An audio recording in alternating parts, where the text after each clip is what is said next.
Hi friends, स्वागत है आपका अपना YouTube channel Pankaj education family में। आज हम लोग क्लास 10 का 10वां वर्ग का सामाजिक विज्ञान के बारे में अध्ययन करेंगे और सामाजिक विज्ञान में अर्थशास्त्र के बारे में अध्ययन करेंगे।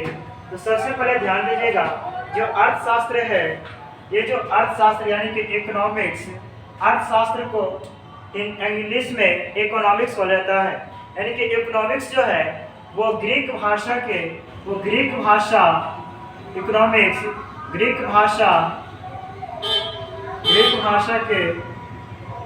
भाषा के इकोनॉमिक्स जो है वो ग्रीक भाषा और इकोनोमिया से लिया गया है। और इकोनोमिया से लिया गया है। जो ग्रीक भाषा है वो इकोनोमिया से लिया गया है। और ग्रीक भाषा के साथ साथ इसका लैटिन शब्द आइकोनोमिया, ये तो इकोनोमिया से ग्रीक भाषा हो गया। और लैटिन शब्द बाबू इकोनोमिया से लिया गया है। इकोनोमिका से संकलित है। यानी कि इकोनॉमिक्स ग्रीक भाषा और इकोनोमिया से लिया गया है। और लैटिन शब्द इकोनोमिका से है ना। जो अर्थशास्त्र है, ये जो हमारा अर्थशास्त्र है बाबू, अर्थशास्त्र है ना, ये जो हमारा अर्थशास्त्र है, ये अर्थशास्त्र दो शब्दों से मिलकर बना है। अर्थशास्त्र हमारा कितने शब्दों से मिलकर बना है बताइएगा। अर्थशास्त्र कितने शब्दों से मिलकर बना है? अर्थ और शास्त्र। अर्थ का मतलब होता है रे बाबू धन। अर्थ का मतलब होता है धन। यानी कि धन के शास्त्र को ही अर्थशास्त्र कहते हैं। धन के शास्त्र को ही अर्थशास्त्र कहते हैं, है ना। धन के शास्त्र को ही क्या कहते हैं? अर्थशास्त्र कहते हैं। अर्थशास्त्र के पिता या आधुनिक अर्थशास्त्र के जनक, आधुनिक अर्थशास्त्र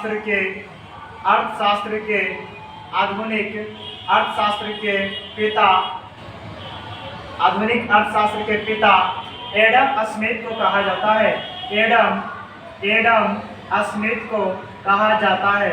आधुनिक अर्थशास्त्र के पिता एडम स्मिथ को कहा जाता है रे बाबू। आधुनिक अर्थशास्त्र के पिता किनको कहा जाता है? एडम स्मिथ को कहा जाता है। इनका जन्म जो है, एडम स्मिथ जी का जन्म जो है वो 1776 ईस्वी में होता है। 1776 ईस्वी में हुआ। एडम स्मिथ का जन्म कब हुआ था? 1776 ईस्वी में हुआ था। एडम स्मिथ का जन्म कब हुआ था? 1776 ईस्वी में हुआ था। अर्थशास्त्र के ग्रीक भाषा किससे लिया गया है? वो इकोनोमिया से, इकोनोमिया हो गया। और लैटिन शब्द इकोनोमिका से, है ना। तो आगे देखिएगा, आगे देखेंगे कि अर्थशास्त्र किसे कहते हैं? तो धन के शास्त्र को ही क्या कहते हैं? अर्थशास्त्र कहते हैं। अर्थशास्त्र के पिता किसे कहा जाता है? एडम स्मिथ को कहा जाता है। ये अर्थशास्त्र जो है ये हमारे मानवीय गति जीवन में अति आवश्यक है रे बाबू। अर्थशास्त्र हमारे मानवीय गति जीवन में अति आवश्यक है। बिना अर्थशास्त्र की जानकारी के कोई भी मानव अपने आर्थिक स्थिति को स्ट्रांग नहीं कर सकता है। अपनी आर्थिक स्थिति को स्ट्रांग यानी मजबूत नहीं कर सकता है। तो अब आगे हम लोग चलेंगे अर्थशास्त्र में हम लोग पढ़ेंगे किसके बारे में रे बाबू? अर्थशास्त्र में हम लोग पढ़ेंगे अर्थव्यवस्था के बारे में। किसके बारे में? अर्थव्यवस्था के बारे में। ध्यान दीजिएगा, अर्थव्यवस्था है ना।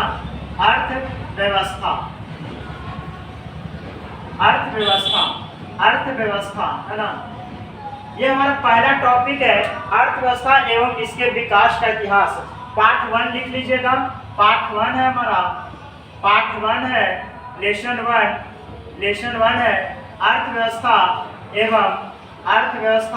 एवं इसके विकास का इतिहास एवं इसके विकास का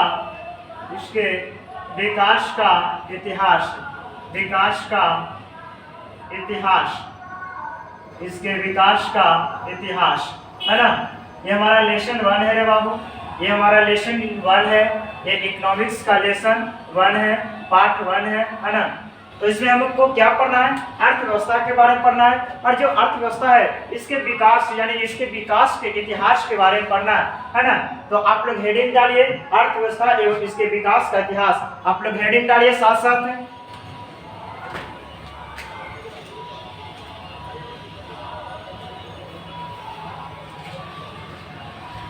चलिए हो गया, हेडिंग डाल दिए। तो सबसे पहले हम लोग जानकारी अर्जन करेंगे अर्थव्यवस्था के बारे में। भाई ये अर्थव्यवस्था है, तो अर्थव्यवस्था के व्हाट इज अर्थव्यवस्था, अर्थव्यवस्था क्या है ना। अर्थव्यवस्था के जब हम किस चीज के बारे में पढ़ रहे हैं बाबू, तो उसके बारे में विस्तृत अध्ययन करना हमारा फर्ज है ना। हम उसके बारे में विस्तृत अध्ययन करेंगे ना, जब तक उसके बारे में विस्तृत अध्ययन नहीं करेंगे तो हम अधूरा ज्ञान क्यों लेंगे, है ना। इसके बारे में पूरा जानकारी हम स्थापित करेंगे। तो अर्थव्यवस्था क्या है रे बाबू, अर्थव्यवस्था लिख के डैश देगा, अर्थव्यवस्था लिख के डैश देगा, लिखेगा अर्थव्यवस्था, अर्थव्यवस्था लिख के डैश देगा, अर्थव्यवस्था लिख के डैश देगा, लिखिएगा जीवन जीने के लिए, जीवन जीने के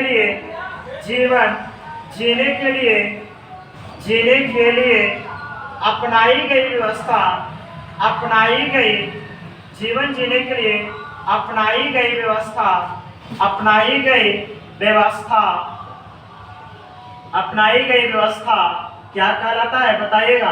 अपनाई गई व्यवस्था अर्थव्यवस्था कहलाता है। जीवन जीने के लिए अपनाई गई व्यवस्था क्या कहलाता है, अर्थव्यवस्था कहलाता है, अर्थव्यवस्था कहलाता है। यानी कि जीवन जीने के लिए अपनाई गई व्यवस्था क्या कहलाता है, अर्थव्यवस्था कहलाता है। तो बाबू ध्यान दो, हर आदमी या हर व्यक्ति अपने जीवन के लिए, हर मानव अपने जीवन को, अपने परिवार को, अपने दैनिक जीवन को चलाने के लिए कोई ना कोई कार्य करता है, हर कोई ना कोई कार्य जरूर करता है। और उस कार्य के लिए जो उसकी व्यवस्था है, उसी को क्या कहते हैं, अर्थव्यवस्था कहते हैं। जैसे कोई अपना घर चलाने के लिए, जैसे बाबू कोई अपना घर चलाने के लिए कोई राजमिस्त्री में कार्य करते हैं, कोई क्या करते हैं, राजमिस्त्री में कार्य करते हैं, है ना। कोई अपना घर चलाने के लिए राजमिस्त्री में कार्य करते हैं। तो ये राजमिस्त्री में जब कार्य करते हैं रे बाबू, ये जो राजमिस्त्री में कार्य करते हैं, तो ये जो अपने कार्य से इनको क्या मिलता है, आय मिलता है, अपने कार्य से आय मिलता है। और इस आय से ये अपना घर चलाते हैं, ये इस आय से अपना घर चलाते हैं। जैसे कोई डॉक्टर है रे बाबू, सबका अर्थव्यवस्था अलग अलग होता है। डॉक्टर है, सबकी व्यवस्था अलग अलग होता है। ये डॉक्टर अपनी डॉक्टरी से अपनी घर को चलाता है। कोई इंजीनियर है, ये सबका कार्य अलग अलग है, लेकिन मकसद एक ही है रे बाबू, पैसा कमाना, आय अर्जन करना, है ना। सबका कार्य अलग अलग है, लेकिन सबका मकसद एक ही है, पैसा कमाना, है ना। तो जीवन जीने के लिए अपनाई गई व्यवस्था को क्या कहते हैं, अर्थव्यवस्था कहते हैं। जीवन जीने के लिए अपनाई गई व्यवस्था क्या कहलाता है, अर्थव्यवस्था कहलाता है, अर्थव्यवस्था कहलाता है ना, अर्थव्यवस्था कहलाता है। यानी कि जीवन जीने के लिए अपनाई गई व्यवस्था क्या कहलाता है, अर्थव्यवस्था कहलाता है। तो ध्यान दीजिएगा रे बाबू, ध्यान देना। अर्थव्यवस्था 3 प्रकार के होते हैं। अर्थव्यवस्था कितने प्रकार के होते हैं, 3 प्रकार के होते हैं। अर्थव्यवस्था हमारा अर्थव्यवस्था कितने प्रकार के होते हैं, 3 प्रकार के होते हैं। अर्थव्यवस्था 3 प्रकार के होते हैं, 3 प्रकार के होते हैं, 3 प्रकार के होते हैं। कौन कौन रे बाबू, पहला होता है पूंजीवादी अर्थव्यवस्था, पूंजीवादी अर्थव्यवस्था। पहला है पूंजीवादी अर्थव्यवस्था, पूंजीवादी अर्थव्यवस्था, पूंजीवादी अर्थव्यवस्था, है ना। दूसरा है समाजवादी अर्थव्यवस्था, समाजवादी अर्थव्यवस्था, समाजवादी अर्थव्यवस्था, है ना।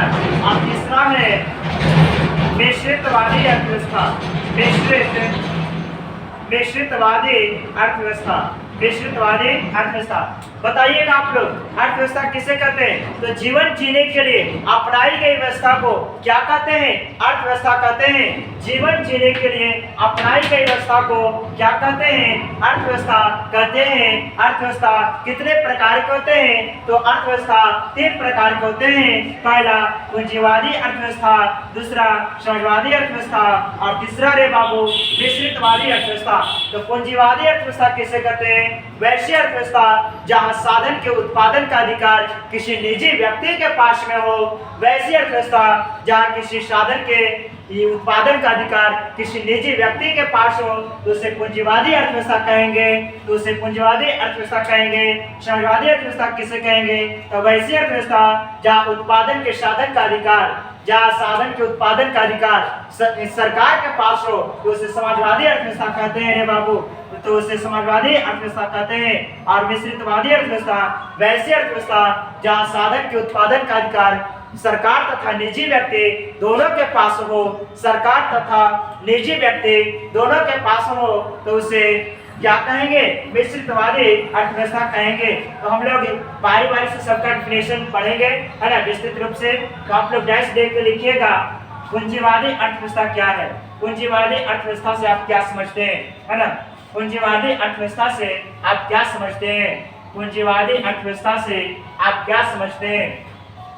पूंजीवादी अर्थव्यवस्था से आप क्या समझते हैं? तो ध्यान दीजिएगा, पूंजीवादी अर्थव्यवस्था, है ना, पहला क्या है? पूंजीवादी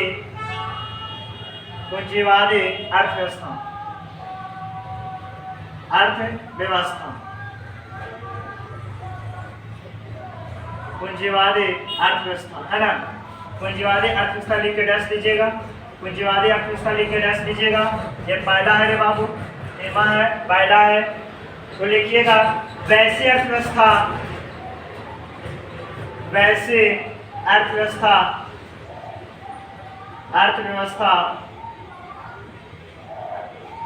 वैसी अर्थव्यवस्था जहां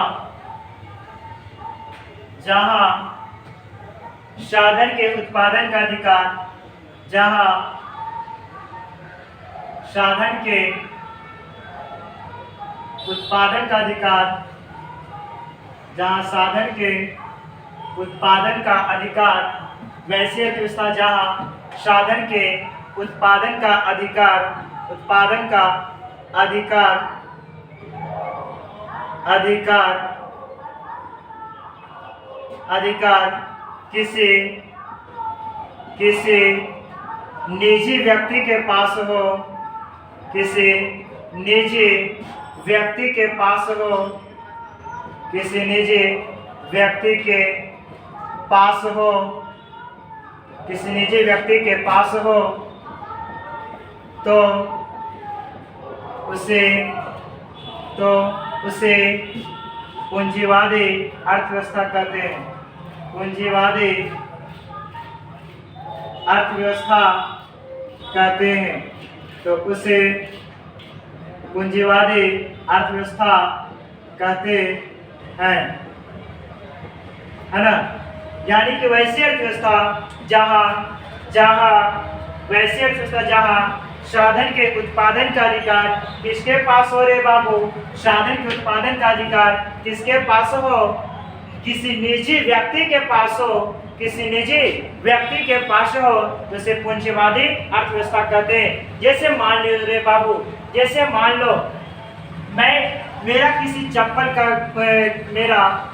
मेरा किसी चप्पल का दुकान है या किसी और चीज का दुकान है या मोबाइल का दुकान है ना, मोबाइल का दुकान है, मोबाइल का दुकान है। यानी कि बताओ, तो उस मोबाइल पर के अधिकार उस शॉप पर, यानी उस दुकान पर, उस शॉप पर है बाबू, उस शॉप पर किसका अधिकार रहेगा? मेरा ही रहेगा ना। उस शॉप पर किसका अधिकार रहेगा? मेरा रहेगा। तो क्या कहलाएगा? पूंजीवादी अर्थव्यवस्था कहलाएगा। यानी कि जिस पर केवल एक व्यक्ति का अधिकार हो, जिस पर केवल एक व्यक्ति का अधिकार हो वो क्या कहलाएगा?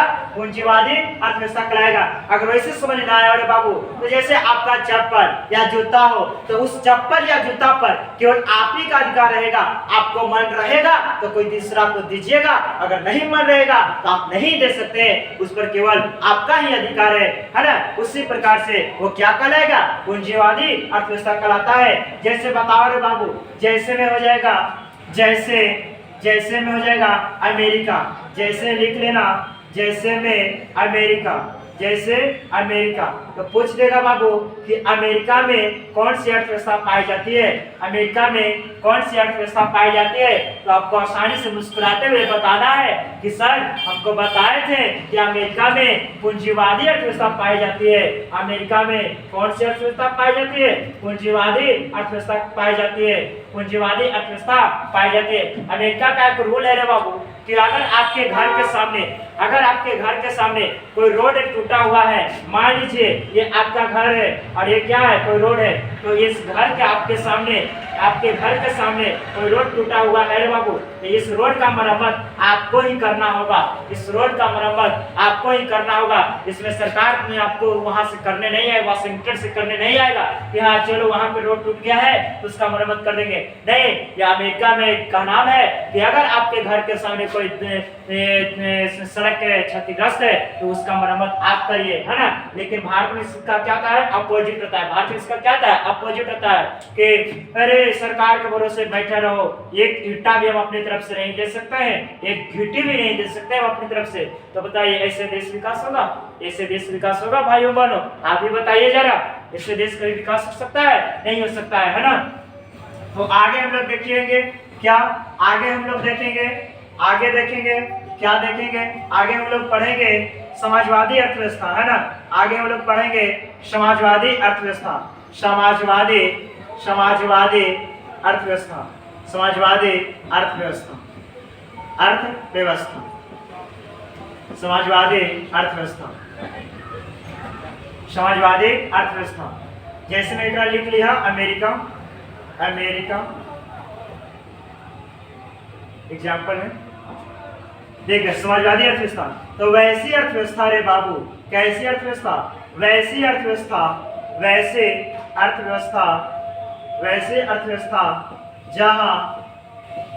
जहां साधन के उत्पादन का अधिकार,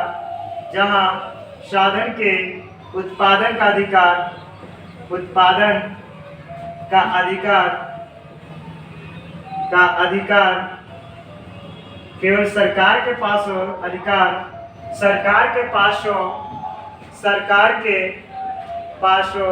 यानी कि गवर्नमेंट के पास हो, सरकार के पास हो तो उसे समाजवादी अर्थव्यवस्था कहते हैं। उसे समाजवादी अर्थव्यवस्था कहते हैं। तो उसे समाजवादी अर्थव्यवस्था कहते हैं। तो उसे बताइए क्या कहते हैं? समाजवादी अर्थव्यवस्था कहते हैं। तो उसे समाजवादी अर्थव्यवस्था कहते हैं। जैसे में लिख लीजिएगा, जैसे में रूस, जापान etc, है ना। यानी कहता है कि वैसी अर्थव्यवस्था, जस्ट इसका अपोजिट है रे बाबू, जस्ट पूंजीवादी का अपोजिट है। पूंजीवादी करता है कि वैसी अर्थव्यवस्था जहाँ उत्पादन के साधन का अधिकार किसी निजी व्यक्ति के पास हो, उत्पादन के साधन का अधिकार किसके पास हो? किसी निजी व्यक्ति के पास हो, तो उसे क्या कहेंगे? पूंजीवादी अर्थव्यवस्था कहेंगे। लेकिन इसमें क्या कहता है? समाजवादी में क्या कहता है कि वैसी अर्थव्यवस्था जहाँ साधन के उत्पादन का अधिकार किसके पास हो? सरकार के पास हो, तो उसे समाजवादी अर्थव्यवस्था कहते हैं। जैसे रूस, चीन, जापान इत्यादि, है ना। अब है क्या है बाबू? तीसरा है मिश्रितवादी अर्थव्यवस्था, मिश्रितवादी अर्थव्यवस्था। तीसरा है मिश्रितवादी अर्थव्यवस्था, है ना, मिश्रितवादी अर्थव्यवस्था।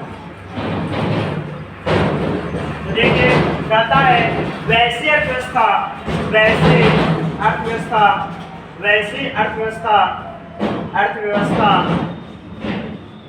वैसी अर्थव्यवस्था जहां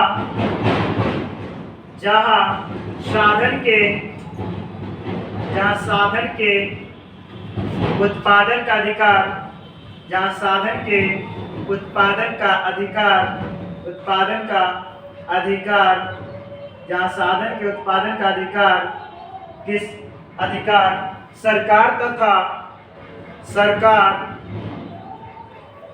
तथा निजी व्यक्ति, तथा निजी व्यक्ति, निजी व्यक्ति दोनों के पास हो, निजी व्यक्ति दोनों के पास हो, दोनों के पास हो, तो उसे, तो उसे बताओ क्या कहेंगे, तो उसे मिश्रितवादी अर्थव्यवस्था कहते हैं। तो उसे मिश्रितवादी अर्थव्यवस्था कहते हैं। तो उसे मिश्रितवादी अर्थव्यवस्था कहते हैं, अर्थव्यवस्था कहते हैं। तो उसे मिश्रितवादी अर्थव्यवस्था कहते हैं, तो उसे मिश्रितवादी अर्थव्यवस्था कहते हैं। जैसे मेरे बाबू भारत है, जैसे में भारत, जैसे में भारत, भारत, जैसे में क्या होगा भारत, है ना। कहता है कि वैसी अर्थव्यवस्था, वैसी अर्थव्यवस्था जहां साधन के, जहां साधन के उत्पादन का अधिकार, वैसी अर्थव्यवस्था जहां साधन के उत्पादन का अधिकार सरकार तथा निजी व्यक्ति दोनों के पास हो, सरकार तथा निजी व्यक्ति दोनों के पास हो, तो उसे कौन सी अर्थव्यवस्था कहेंगे, तो उसे मिश्रितवादी अर्थव्यवस्था कहते हैं। कहता है वैसी अर्थव्यवस्था जहां साधन के उत्पादन का अधिकार सरकार तथा निजी व्यक्ति दोनों के पास हो, तो उसे मिश्रितवादी अर्थव्यवस्था कहते हैं। जैसे में भारत, जैसे में भारत, है ना। जैसे बता रहे बाबू भारत में बहुत चीज क्या होता है, अर्ध सरकारी होता है, बहुत चीज क्या है, अर्ध सरकारी होता है ना।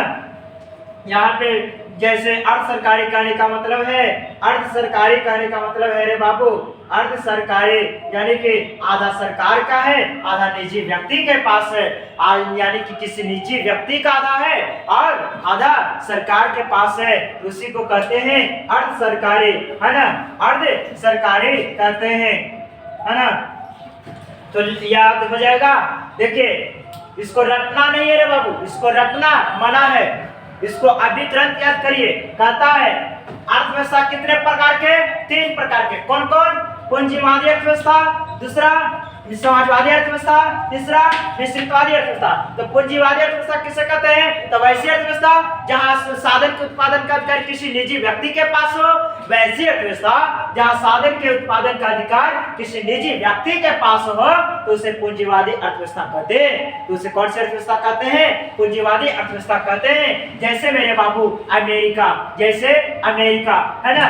दूसरा क्या आता है, समाजवादी अर्थव्यवस्था ना। तो वैसी अर्थव्यवस्था जहां साधन के उत्पादन का अधिकार, जहां साधन के उत्पादन का अधिकार किसके पास हो, सरकार के पास हो, जहां साधन के उत्पादन का अधिकार सरकार के पास हो यानी गवर्नमेंट के पास हो, तो उसे कौन सी अर्थव्यवस्था कहेंगे, बताइए जरा। तो उसे कौन सी अर्थव्यवस्था कहेंगे, तो उसे समाजवादी अर्थव्यवस्था कहेंगे, है ना। जैसे मेरे बाबू रूस, चीन, जापान, ये सब क्या है, समाजवादी अर्थव्यवस्था है, यानी कि ये सब सरकार के मनाही से कार्य करता है ना।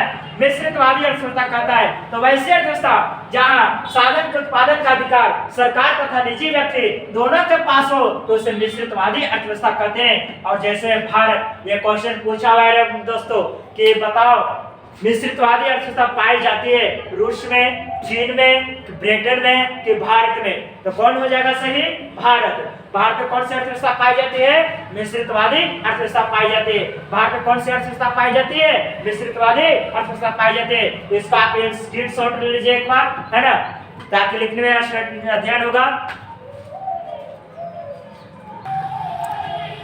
चलिए हो गया होगा, है ना। चलिए मिटाया जाए इसको। चलिए हो गया। आगे देखिएगा, ये आपको एग्जाम में, अरे बाबू ये जो इकोनॉमिक्स है आपको एग्जाम में 17 मार्क्स का पूछता है। इसका सिलेबस जो है 17 मार्क्स का है ना। इसके लिए ये बहुत अपने आप में इम्पोर्टेंट है। और ये जो चैप्टर है रे बाबू, अर्थव्यवस्था एवं इसके विकास का इतिहास, यहाँ से पक्का 4 से 5 ऑब्जेक्टिव उठाएगा ही उठाएगा।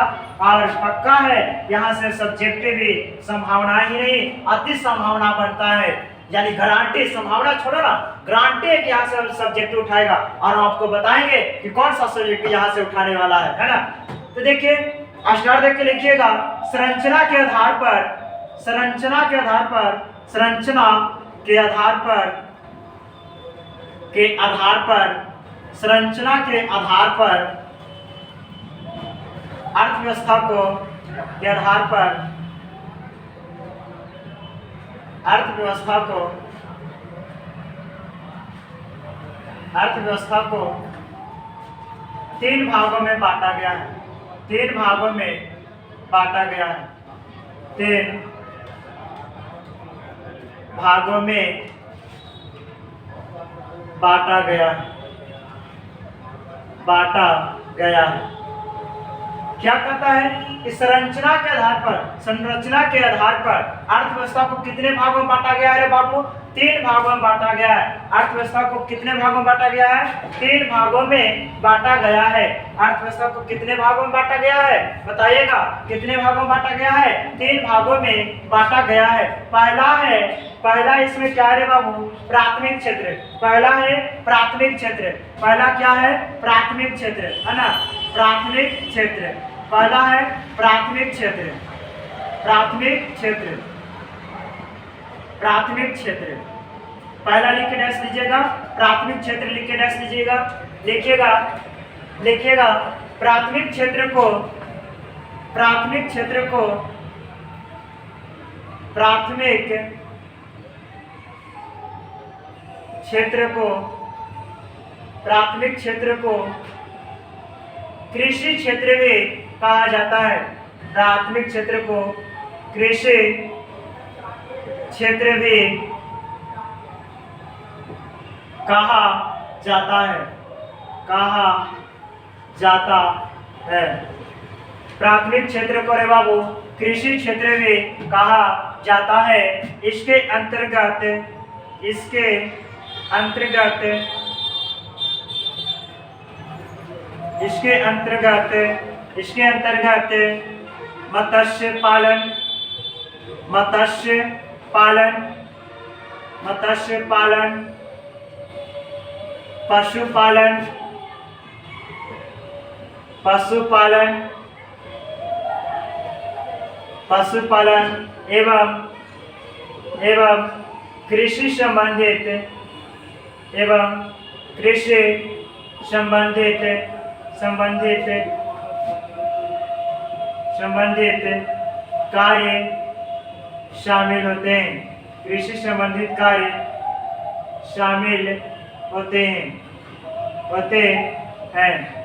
कृषि संबंधित कार्य शामिल होते हैं। क्या कहता है रे बाबू? प्राथमिक क्षेत्र, प्राथमिक क्षेत्र किसे कहेंगे बताओ? तो प्राथमिक क्षेत्र का दूसरा नाम क्या है? प्राथमिक क्षेत्र का दूसरा नाम कृषि क्षेत्र भी है। यानी कि प्राथमिक क्षेत्र को क्या कहा जाता है? किस और नाम से जाना जाता है? यानी कि प्राथमिक क्षेत्र को कृषि क्षेत्र के नाम से भी जाना जाता है। यानी कि प्राथमिक क्षेत्र को कृषि क्षेत्र भी कहा जाता है। इसके अंतर्गत मत्स्य पालन, इसके अंतर्गत मत्स्य पालन यानी कि मछली पालन, मछली पालन। ये जो मछली पालन है वो किसके अंतर्गत आएगा? प्राथमिक क्षेत्र के अंतर्गत ही आता है। पशुपालन ये भी किसके अंतर्गत आएगा? कृषि के अंतर्गत ही आएगा। ये भी कृषि के अंतर्गत ही आएगा। और बताओ, एवं अन्य कृषि संबंधित कार्य शामिल होते हैं। पूछ देगा कि मत्स्य पालन किस क्षेत्र के अंतर्गत आएगा? तो बताओ मत्स्य पालन किस क्षेत्र के अंतर्गत आएगा? प्राथमिक क्षेत्र के अंतर्गत आएगा, है ना। इसमें कोई डाउट है? नहीं, नो डाउट होना चाहिए। इसमें किसी प्रकार की कोई डाउट नहीं होना चाहिए, है ना। और दूसरा है रे बाबू, दूसरा क्या है? दूसरा है, ध्यान देना, एकदम आपको बढ़िया लैंग्वेज में बताएंगे। किसी प्रकार की कोई दिक्कत नहीं होगी। एकदम किताबी कीड़ा नहीं बनना है हम लोग को किताबी कीड़ा नहीं बनना है। एकदम 17 नंबर हम प्रयास करना है कि 17 में 17 नंबर अचीव करें, है ना। 17 में 20 उठा लेंगे कबूल है, लेकिन 17 में एक भी कम नहीं आना चाहिए। 16.9 मार्क्स भी कम नहीं आना चाहिए, है ना। 17 में 17 लाना है। यानी कि देखो बोलता है दूसरा क्या कहता है रे बाबू, दूसरा है द्वितीयक क्षेत्र। दूसरा क्या है? द्वितीयक क्षेत्र। द्वितीयक क्षेत्र।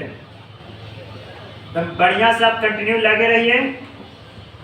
10th वालों आप लोग के लिए सुनहरा मौका है। हम इतना बढ़िया तैयारी करिए कि हाँ हम लगे कि हाँ मेहनत किए थे मेहनत। ये आप लोग के लिए प्रथम गेट है। ये जो है मैट्रिक, ये आपको लोग के लिए प्रथम गेट है रे बाबू। जब तक आप इस गेट को नहीं तोड़िएगा तब तक आप अंदर घर के अंदर प्रवेश नहीं करिएगा, है ना। इसलिए ये आपके जीवन का ही इनका प्रथम समझिए कि दरवाजा है। बिना इस दरवाजा को खोले आप बाहर अंदर नहीं जा सकते हैं। इसलिए इस दरवाजा को तोड़ना अति आवश्यक होगा, है ना। और ये दरवाजा खुलेगा या टूटेगा एक ही शर्त से, आपकी मेहनत वो काम लाएगी, आपकी चाबी वो काम लाएगी। आपकी मेहनत ही आपकी चाबी है ना। चलिए तो देखिए क्या कहता है द्वितीयक क्षेत्र।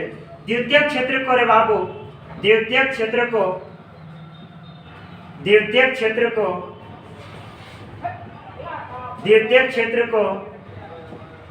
उद्योग क्षेत्र भी कहा जाता है। उद्योग क्षेत्र भी कहा जाता है। द्वितीयक क्षेत्र को उद्योग क्षेत्र भी कहा जाता है ना। द्वितीयक क्षेत्र को उद्योग क्षेत्र भी कहा जाता है। इसके अंतर्गत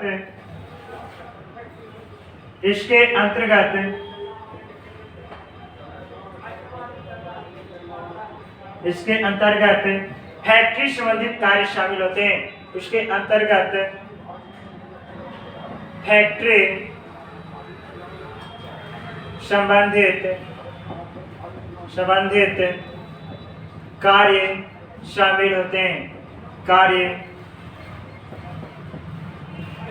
शामिल होते हैं। इसके अंतर्गत बताओ क्या शामिल होते हैं? फैक्ट्री संबंधित कार्य शामिल होते हैं। जैसे बताओ फैक्ट्री क्या बनेगा? जैसे खिलौना उद्योग पूछ देगा कि खिलौना उद्योग बताओ किसके अंतर्गत आएगा। खिलौना का उत्पादन या खिलौना उत्पादन किसके अंतर्गत आएगा? तो फैक्ट्री से हो रहा है जी। आसान भाषा है कि कोई भी चीज फैक्ट्री से हो रहा है तो किसके अंतर्गत आएगा? द्वितीयक क्षेत्र के अंतर्गत आएगा, है ना। उद्योग, जितना भी सूती वस्त्र उद्योग, यानी जितना भी कपड़ा उद्योग है, ये सब किस में आएगा? द्वितीयक क्षेत्र में आएगा। यानी कि जितना भी कारखाना वाला काम है, जितना भी फैक्ट्री वाला काम है वो किसके अंतर्गत आएगा? द्वितीयक क्षेत्र के अंतर्गत आएगा, है ना। तीसरा है रे बाबू, बताओ तीसरा क्या होगा? तृतीयक क्षेत्र।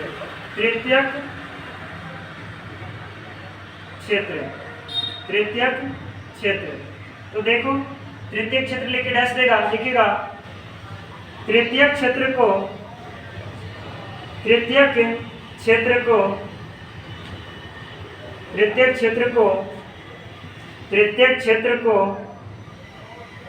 सेवा क्षेत्र भी कहा जाता है।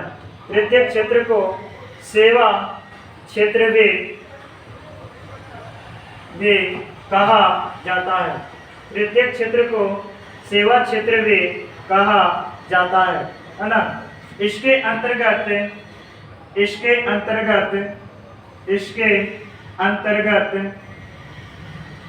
बताओ क्या शामिल होगा? इसके अंतर्गत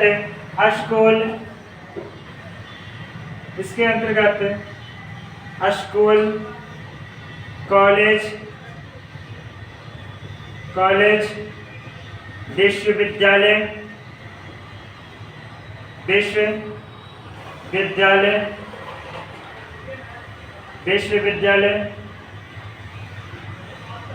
कॉलेज, स्कूल, अस्पताल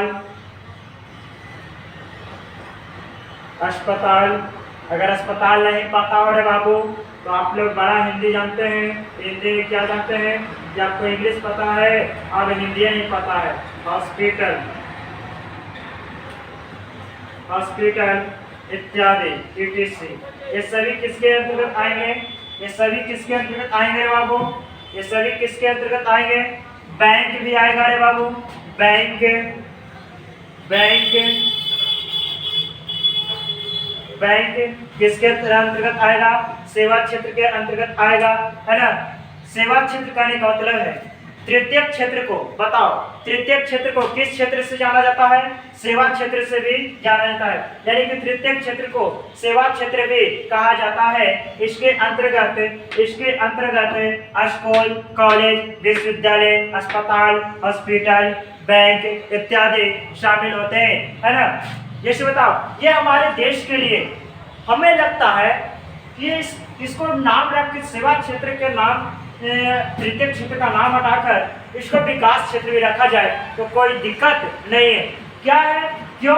क्योंकि देश के विकास के लिए रे बाबू, ये देश के विकास के लिए कार्य करता है ना। कोई भी देश प्रगति करता है तो इसके माध्यम से ही प्रगति करेगा। जब तक उसमें स्कूल बढ़िया से कोई टीचर नहीं पढ़ाएगा तो देश कभी प्रगति नहीं कर सकता है। जब तक वहाँ पे कोई शिक्षा नहीं बढ़िया से मिलेगा, जिस देश में कभी शिक्षा की कमी होगा वह देश कभी भी आगे नहीं बढ़ सकता है ना। यानी कि आय के साथ साथ शिक्षा भी बहुत महत्वपूर्ण चीज है ना। जैसे कहा जाता है ना, शिक्षा वो सिरनी का दूध है जो जितने पिया उतने दहाड़ा, है ना। चलिए इसका स्क्रीनशॉट लीजिए।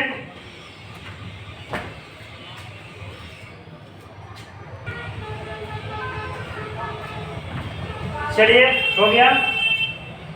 इसी प्रकार आप कंटिन्यू लगे रहिए। किसी भी प्रकार की कोई समस्या नहीं होगी रे बाबू, है ना। किसी भी प्रकार की कोई समस्या नहीं उत्पन्न होगी, है ना। आप कंटिन्यू लगे रहिए। आगे हम लोग पढ़ेंगे मानव विकास रिपोर्ट क्या है। मानव विकास रिपोर्ट क्या है? मानव विकास रिपोर्ट क्या है? मानव विकास रिपोर्ट क्या है? मानव विकास रिपोर्ट, यानी कि इसको इंग्लिश में बोलते हैं human development, human development, human development report, human development report, है ना। इसको शॉर्ट में बोला जाता है HDR। HDR पूछ देगा कि HDR क्या है या HDR का फुल फॉर्म क्या होगा, तो human development report, human development report, है ना। इसी को बोला जाता है क्या? HDR, HDR human development report. तो देखिएगा, विभिन्न देशों की तुलना रे बाबू बहुत इंपॉर्टेंट है ना। इसका आंसर देखिएगा क्या होगा, तो विभिन्न देशों की तुलना, विभिन्न देशों की तुलना, विभिन्न देशों की तुलना शिक्षा, प्रति व्यक्ति आय, तथा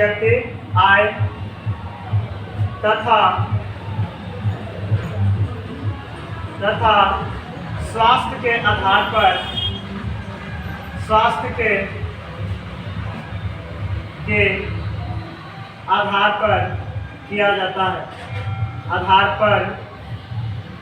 किया जाता है।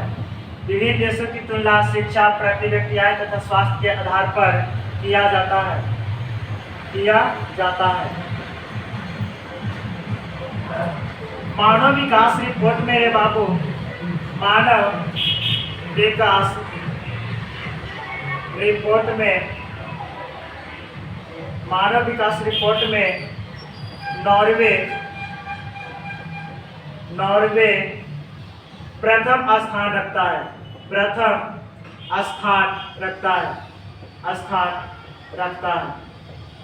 मानव विकास रिपोर्ट में नॉर्वे प्रथम स्थान रखता है। वहीं अगर भारत की बात किया जाए भारत का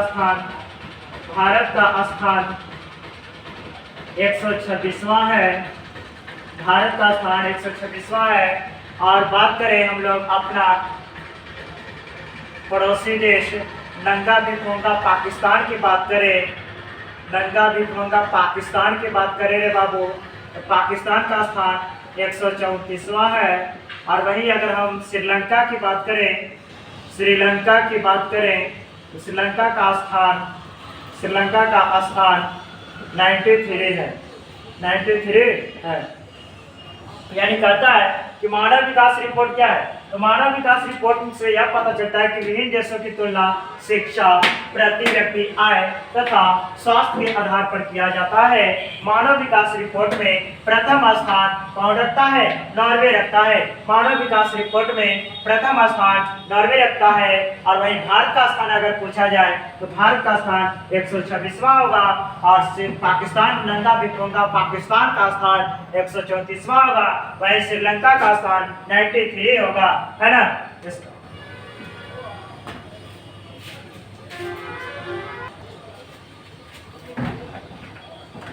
तो आज भर इतने, इजाजत दीजिए।